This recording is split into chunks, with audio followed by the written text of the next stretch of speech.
This is Twilight by Stepheine Meyer. Chapter 2. Open Book. The next day was better, and worse. It was better because it wasn't raining yet, though the clouds were dense and opaque. It was easier because I knew what to expect of my day.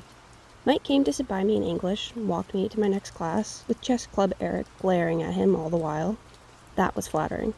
People didn't look at me quite as much as they had yesterday. I sat with a big group at lunch that included Mike, Eric, Jessica, and several other people whose names and faces I now remembered. I began to feel like I was treading water instead of drowning in it. It was worse because I was tired. I still couldn't sleep with the wind echoing around the house. It was worse because Mr. Varner called on me in trig when my hand wasn't raised and I had the wrong answer.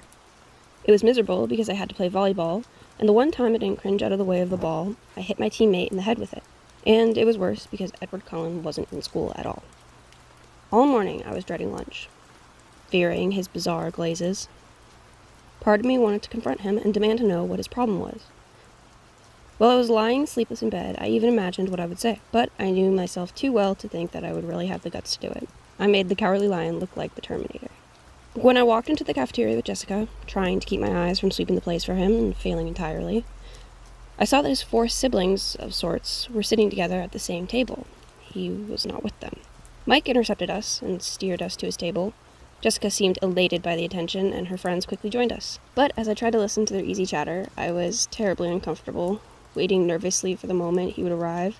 I hoped he would simply ignore me when he came and prove my suspicions false. He didn't come, and as time passed, I grew more and more tense. I walked to biology with more confidence when, by the end of lunch, he still hadn't shown. Mike, who was taking on qualities of a golden retriever, walked faithfully by my side to class. I held my breath at the door, but Edward Cullen wasn't there either. I exhaled and went to my seat. Mike followed, talking about an upcoming trip to the beach. He lingered by my desk until the bell rang. Then he smiled at me wistfully and went to sit by a girl with braces and a bad perm. It looked like I was going to have to do something about Mike, and it wouldn't be easy. In a town like this, where everyone lived on top of everyone else, diplomacy was essential. I'd never been enormously tactful. I had no practice dealing with overly friendly boys. I was relieved that I had the desk to myself, that Edward was absent. I told myself that repeatedly, but I couldn't get rid of the nagging suspicion that I was the reason he wasn't there. It was ridiculous and egotistical to think that I could affect anyone that strongly. It was impossible, and yet I couldn't stop worrying that it was true. When the school day was finally done, and the blush was fading out of my cheeks from the volleyball incident, I changed quickly back into my jeans and navy blue sweater. I hurried from the girls' locker room, pleased to find that I had successfully evaded my retriever friend for the moment. I walked swiftly out to the parking lot. It was crowded with fleeing students. I got my truck and dug through my bag to make sure I had what I needed. Last night, I discovered that Charlie didn't cook much beside fried eggs and bacon, so I requested that I be assigned kitchen detail for the duration of my stay. He was willing enough to hand over the keys to the banquet hall. I also found out that he had no food in the house, so I had my shopping list and the cash from the jar in the cupboard labeled food money, and I was on my way to the thriftway. I gunned my deafening engine to life, ignoring the heads that turned in my direction, and backed carefully into place in a line of cars that were waiting to exit the parking lot. As I waited, trying to pretend that the ear-splitting rumble was coming from someone else's car, I saw the 2 Cullens and the Hale twins getting into their car. It was the shiny new Volvo. Of course, I hadn't noticed their clothes before. I'd been too mesmerized by their faces. Now that I looked, it was obvious that they were all dressed exceptionally well, simply, but in clothes that subtly hinted at designer origins. With their remarkable good looks, the style with which they carried themselves, they could have worn dish rags and pulled it off. It seemed excessive for them to have both looks and money, but as far as I could tell, life worked out that way most of the time. It didn't look as if it brought them any acceptance here. No, I didn't fully believe that. The isolation must have been their desire. I couldn't imagine any door that wouldn't be opened by that degree of beauty. They looked at my noisy truck as I passed them, just like everyone else. I kept my eyes straight forward and was relieved when I was finally free of the school grounds. The thriftway was not far from the school, just a few streets south off the highway. It was nice to be inside the supermarket. It felt normal. I did the shopping at home and fell into the pattern of the familiar task gladly. The store was big enough inside that I couldn't hear the tapping of the rain on the roof to remind me where I was. When I got home, I unloaded all the groceries, stuffing them in wherever I could find an open space. I hoped Charlie wouldn't mind. I wrapped potatoes in foil and stuck them in the oven to bake, covered a steak in marinade, and balanced it on a carton of eggs in the fridge. When I was finished with that, I took my book bag upstairs. Before starting my homework, I changed into a pair of dry sweats, pulled my damp hair into a ponytail, and checked my email for the first time. I had 3 messages. "Bella," my mom wrote. "Write me as soon as you get in. Tell me how your flight was. Is it raining? I miss you already. I'm almost finished packing for Florida, but I couldn't find my pink blouse. Do you know where it is? Phil says hi. Mom. I sighed and went to the next. It was sent 8 hours after the first. Bella, she wrote. Why haven't you emailed me yet? What are you waiting for? Mom. The last was from this morning. Isabella, if I haven't heard from you by 5:30 p.m. today, I'm calling Charlie. I checked the clock. I still had an hour, but my mom was well known for jumping the gun. Mom, calm down. I'm writing now. Don't do anything rash. Bella. I sent that and began again. Mom, everything is great. Of course it's raining. I was waiting for something to write about. School isn't bad, just a little repetitive. I met some nice kids who sit by me at lunch. Your blouse is at the dry cleaners. You're supposed to pick it up Friday. Charlie bought me a truck. Can you believe it? I love it. It's old, but really sturdy, which is good. You know, for me. I miss you too. I'll write again soon, but I'm not going to check my email every 5 minutes. Relax. Breathe. I love you. Bella. I decided to read Wuthering Heights, the novel that we were currently studying in English, yet again for the fun of it. And that's what I was doing when Charlie came home. I'd lost track of time, and I hurried down the stairs to take the potatoes out and put the steak in to broil. Bella? My father called out to me when he heard me on the stairs. Who else? I thought to myself. Hey, Dad. Welcome home. Thanks. He hung up his gun belt and stepped out of his boots as I bustled about the kitchen. As far as I was aware, he'd never shot the gun on the job, but he kept it ready. When I came here as a child, he would always remove the bullets as soon as he walked in the door. I guess he considered me old enough not to shoot myself by accident and not depressed enough to shoot myself on purpose. What's for dinner? He asked wearily. My mother was an imaginative cook, and her experiments weren't always edible. I was surprised and sad that he seemed to remember that far back. Steak and potatoes, I answered, and he looked relieved. He seemed to feel awkward standing in the kitchen doing nothing. He lumbered into the living room to watch TV while I worked. We were both more comfortable that way. I made a salad while the steaks cooked and set the table. I called him in when the dinner was ready, and he sniffed appreciatively as he walked into the room. Smells good, Beau. Thanks. We ate in silence for a few minutes. It wasn't uncomfortable. Neither of us was bothered by the quiet. In some ways, we were well suited for living together. So, how did you like school? Have you made any friends? He asked as he was taking seconds. Well, I have a few classes with a girl named Jessica. I sit with her friends at lunch, and there's this boy, Mike, who's very friendly. Everyone seems pretty nice, with one outstanding exception. That must be Mike Newton. Nice kid. Nice family. His dad owns the sporting goods store just outside of town. He makes a good living off all the backpackers who come through here. Do you know the Cullen family? I asked hesitantly. Dr. Cullen's family? Sure, Dr. Cullen's a great man. The kids, are a little different. They don't seem to fit in very well at school. Charlie surprised me by looking angry. People in this town, he muttered. Dr. Cullen is a brilliant surgeon who could probably work at any hospital in the world, make 10 times the salary he gets here. He continued, getting louder. We're lucky to have him. Lucky that his wife wanted to live in a small town. He is an asset to the community, and all of the kids are well-behaved and polite. I had my doubts when they first moved in, with all those adopted teenagers. I thought we might have some problems with them, but they're all very mature. I haven't had one speck of trouble from any of them. That's more than I can say for the children of some folks who lived in this town for generations. And they stick together, the way a family should. Camping trips every other weekend. Just because they're newcomers, people have to talk. It was the longest speech I'd ever heard Charlie make. He must feel strongly about whatever people were saying. I backpedaled. They seemed nice enough to me, I just noticed they kept to themselves. They're all very attractive, I added, trying to be more complimentary. You should see the doctor, Charlie said, laughing. It's a good thing he's happily married. A lot of the nurses at that hospital have a hard time concentrating on their work with him around. We lapsed back into silence as we finished eating. He cleared the table while I started on the dishes. He went back to the TV, and after I finished washing the dishes by hand, no dishwasher, I went upstairs unwillingly to work on my math homework. I could feel a tradition in the making. That night was finally quiet. I fell asleep quickly, exhausted. The rest of the week was uneventful. I got used to the routine of my classes. By Friday, I was able to recognize, if not name, all of the students at school. In gym, the kids on my team learned not to pass me the ball, and to step quickly in front of me if the other team tried to take advantage of my weakness. I happily stayed out of their way. Edward Cullen didn't come back to school. Every day I watched anxiously until the rest of the Cullens entered the cafeteria without him. Then I could relax and join in the lunchtime conversation. Mostly it centered around the trip to La Push Ocean Park in 2 weeks that Mike was putting together. I was invited and I had to agree to go, more out of politeness than desire. Beaches should be hot and dry. By Friday, I was perfectly comfortable entering my biology class, no longer worried that Edward would be there. For all I knew, he had dropped out of school. I tried not to think about him, but I couldn't totally suppress the worry that I was responsible for his continued absence, ridiculous as it seemed. My first weekend in Forks passed without incident. Charlie, unused to spending time in the usually empty house, worked most of the weekend. I cleaned the house, got ahead of my homework, and wrote my mom a more bogusly cheerful email. I did drive to the library Saturday, but it was so poorly stocked that I didn't bother to get a card. I would have to make a date to visit Olympia or Seattle soon to find a good bookstore. I wondered idly what kind of gas mileage my truck got, and shuddered at the thought. The rain stayed soft over the weekend, quiet, so I was able to sleep well. People greeted me in the parking lot Monday morning. I didn't know all their names, but I waved back and smiled at everyone. It was colder this morning, but happily not raining. In English, Mike took his accustomed seat by my side. We had a pop quiz on Wuthering Heights. It was straightforward, very easy.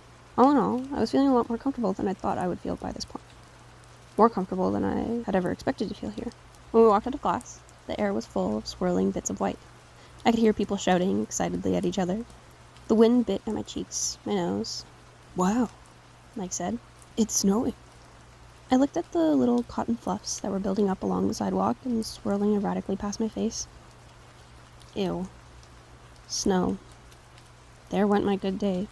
He looked surprised. "You don't like snow?"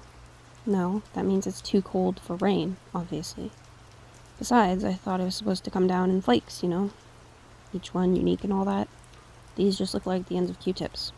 "Haven't you ever seen snowfall before?" he asked incredulously. "Sure I have." I paused. "On TV." Mike laughed, and then a big, squishy ball of dripping snow smacked into the back of his head. We both turned to see where it came from. I had my suspicions about Eric, who was walking away, his back turned toward us, in the wrong direction for his next class. Mike apparently had the same notion. He bent over and began scraping together a pile of the white mush. "I'll see you at lunch, okay?" I kept walking as I spoke. Once people start throwing wet stuff, I go inside. He just nodded, his eyes on Eric's retreating figure. Throughout the morning, everyone chattered excitedly about the snow. Apparently, it was the first snowfall of the new year. I kept my mouth shut. Sure, it was drier than rain, until it melted in your socks. I walked alertedly to the cafeteria with Jessica after Spanish. Mush balls were flying everywhere. I kept my binder in my hands, ready to use it as a shield if necessary. Jessica thought I was hilarious, but something in my expression kept her from lobbing a snowball at me herself. Mike caught up to us as we walked in the doors, laughing with ice melting the spikes in his hair. He and Jessica were talking animatedly about the snow fight as we got in line to buy food. I glanced toward that table in the corner out of habit, and then I froze where I stood. There were 5 people at the table. Jessica pulled on my arm. "Hello? Bella? What do you want?" I looked down. My ears were hot. I had no reason to feel self-conscious, I reminded myself. I hadn't done anything wrong. "What's with Bella?" Mike asked Jessica. "Nothing," I answered. "I'll just get a soda today." I caught up to the end of the line. Aren't you hungry?" Jessica asked. "Actually, I feel a little sick," I said, my eyes still on the floor. I waited for them to get their food and then followed them to the table, my eyes on my feet. I sipped my soda slowly, my stomach churning. Twice, Mike asked with unnecessary concern how I was feeling. I told him it was nothing, but I was wondering if I should play it up and escape to the nurse's office for the next hour. Ridiculous. I shouldn't have to run away. I decided to permit myself one glance at the Cullens family table. If he was glaring at me, I would skip biology like the coward I was. I kept my head down and glanced under my lashes. None of them were looking this way. I lifted my head a little. They were laughing. Edward, Jasper, and Emmett all had their hair entirely saturated with melting snow. Alice and Rosalie were leaning away as Emmett shook his dripping hair toward them.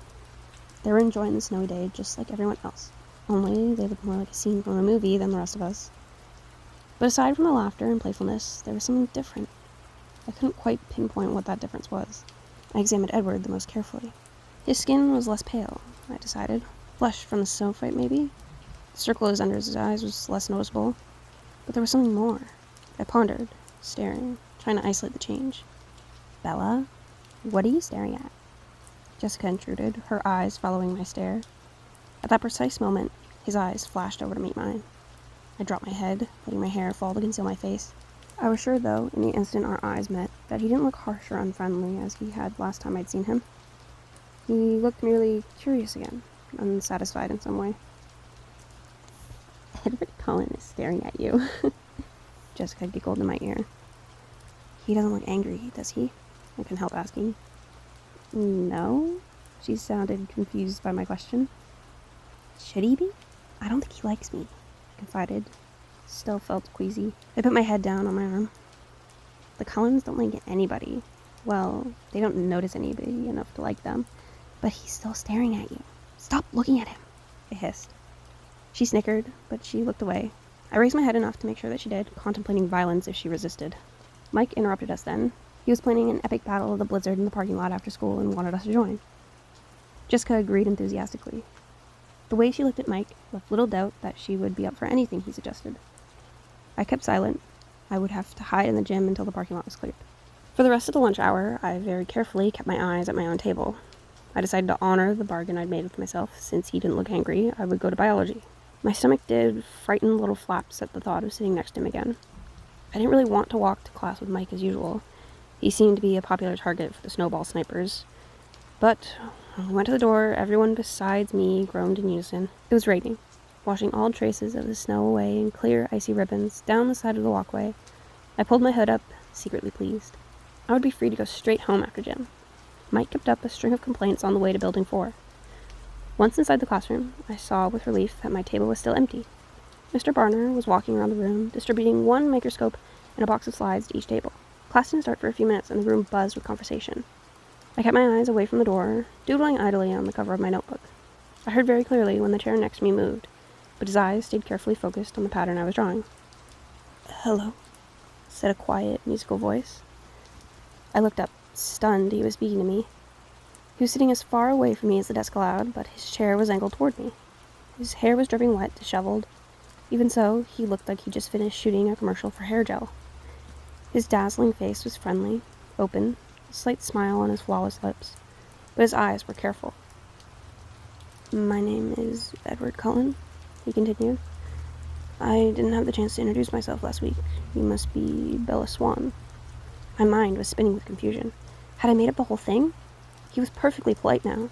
I had to speak. He was waiting, but I couldn't think of anything conventional to say. "How do you know my name?" I stammered. He laughed, a soft, enchanting laugh. "Oh, I think everyone knows your name. The whole town's been waiting for you to arrive." I grimaced. I knew it was something like that. "No," I persisted stupidly. "I meant, why did you call me Bella?" He seemed confused. "Do you prefer Isabella?" "No, I like Bella," I said. "But I think my dad, must call me Isabella behind my back. That's what everyone here seems to know me as." I tried to explain, feeling like an utter moron. "Oh." He let it drop. I looked away awkwardly. Thankfully, Mr. Banner started the class at that moment. I tried to concentrate as he explained the lab we would be doing today. The slides in the box were out of order. Working as lab partners, we had to separate the slides of onion root tip cells into the phases of mitosis they represented and label them accordingly. We weren't supposed to use our books. In 20 minutes, he would be coming around to see who had it right. "Get started," he commanded. "Ladies first, partner?" Edward asked. I looked up to see him smiling, a crooked smile, so beautiful that I could only stare at him like an idiot. "Or I could start, if you wish." The smile faded. He was obviously wondering if I was mentally competent. "No," I said, flushing. "I'll go ahead." I was showing off, just a little. I'd already done this lab, and I knew what I was looking for. It should be easy. I snapped the first slide into place under the microscope, and adjusted it quickly to the 40 times objective. I studied the first slide briefly. My assessment was confident. "Prophase, do you mind if I look?" he asked as I began to remove the slide. His hand caught mine to stop me as he asked. His fingers were ice cold, like he'd been holding them in the snowdrift before class, but that wasn't why I jerked my hand away so quickly.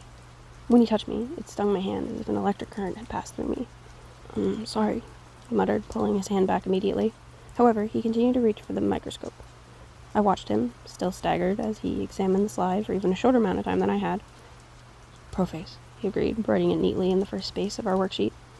He swiftly switched out the first slide for a second and glanced at it curiously. "Interface," he murmured, writing it down as he spoke. I kept my voice indifferent. "May I?" He smirked and pushed the microscope toward me. I looked through the eyepiece eagerly, only to be disappointed. Dang it, he was right. "Slide 3, I held my hand out, looking at him. He handed it to me. Seemed like he was being careful not to touch my skin again. I took the most fleeting look I could manage. "Interface." I passed him the microscope before he could ask for it. He took a swift peek and then wrote it down. I would have written it while he looked, but his clear, elegant script intimidated me. I didn't want to spoil the page with my clumsy scrawl. We were finished before anyone was even close. I could see Mike and his partner comparing 2 slides again and again. Another group had their book open under the table, which left me with nothing to do but to try not to look at him. Unsuccessfully. I glanced up and he was staring at me. That same inexplicable look of frustration in his eyes. I suddenly identified the subtle difference in his face. "Did you get contacts?" I blurted out unthinkingly. He seemed puzzled by my unexpected question. "No." "Oh," I mumbled. "I thought there was something different about your eyes." He shrugged and looked away. In fact, I was sure there was something different. I vividly remembered the flat, black color of his eyes the last time he glared at me. The color was striking against the background of his pale skin and his auburn hair. Today, his eyes were a completely different color. A strange orchard, darker than butterscotch, but with the same golden tone. I didn't understand how that could be, unless he was lying for some reason about the contacts, or maybe Forks was making me crazy in the literal sense of the word. I looked down. His hands were clenched into hard fists again. Mr. Banner came to our table then, to see why we weren't working. He looked over our shoulders and glanced at the completed lab, and then stared more intently to check the answers. "So, Edward, you didn't think Isabella wanted a chance with the microscope?" Mr. Barner asked. "Bella," Edward corrected automatically. "Actually, she identified 3 of the 5. Mr. Banner looked at me now. His expression was skeptical. "Have you done this lab before?" he asked. I smiled sheepishly. "Not with onion root." "Whitefish bachelor?" "Yeah." Mr. Barner nodded. "Were you in the advanced placement program in Phoenix?" "Yes." "Well," he said after a moment, "I guess it's good you 2 are lab partners." He mumbled something else as he walked away. After he left, I began doodling on my notebook again. "It's too bad about the snow, isn't it?" Edward asked. I had the feeling that he was forcing himself to make small talk with me. Paranoia swept over me again. It was like he had heard my conversation with Jessica at lunch and he was trying to prove me wrong. "Not really," I answered honestly, instead of pretending to be normal like everyone else. I was trying to dislodge the stupid feeling of suspicion, and I couldn't concentrate. "You don't like the cold?" It wasn't a question. "Or the wet?" "Forks must be a difficult place for you to live," he mused. "You have no idea," I muttered darkly. He looked fascinated by what I said for some reason I couldn't imagine. His face was such a distraction that I tried not to look at it more than courtesy absolutely demanded. "Why did you come here then?" he asked. No one had asked me that. Not straight out like he did, demanding. "It's complicated. I think I can keep up," he pressed. I paused for a long moment and made the mistake of meeting his gaze. His dark golden eyes confused me, and I answered without thinking. "My mother got remarried," I said. "That doesn't sound so complex." He disagreed, but he was suddenly sympathetic. "When did that happen?" "Last September." My voice sounded sad, even to me. "And you don't like him?" Edward surmised, his tone still kind. "No, Phil is fine. Too young, maybe, but nice enough." "Why didn't you stay with them?" I couldn't fathom his interest, but he continued to stare at me with penetrating eyes, as if my dull life story was somehow vitally important. "Phil travels a lot. He plays ball for a living." I half smiled. "Have I heard of him?" he asked, smiling in response. "Probably not. He doesn't play well. Strictly minor league. He moves around a lot." "And your mother sent you here so that she could travel with him?" He said it as an assumption again, not a question. My chin raised for a fraction. "No, she didn't send me here. I sent myself." His eyebrows knit together. "I don't understand," he admitted, and he seemed unnecessarily frustrated by that fact. I sighed. Why was I explaining this to him? He continued to stare at me with obvious curiosity. "She stayed with me at first, but she missed him. It made her unhappy. So I decided it was time to spend some quality time with Charlie." My voice was glum by the time I finished. "But now you're unhappy," he pointed out. "And?" I challenged.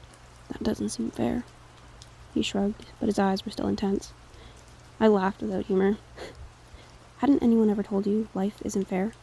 "I believe I have heard that somewhere," he agreed dryly. "So, that's all."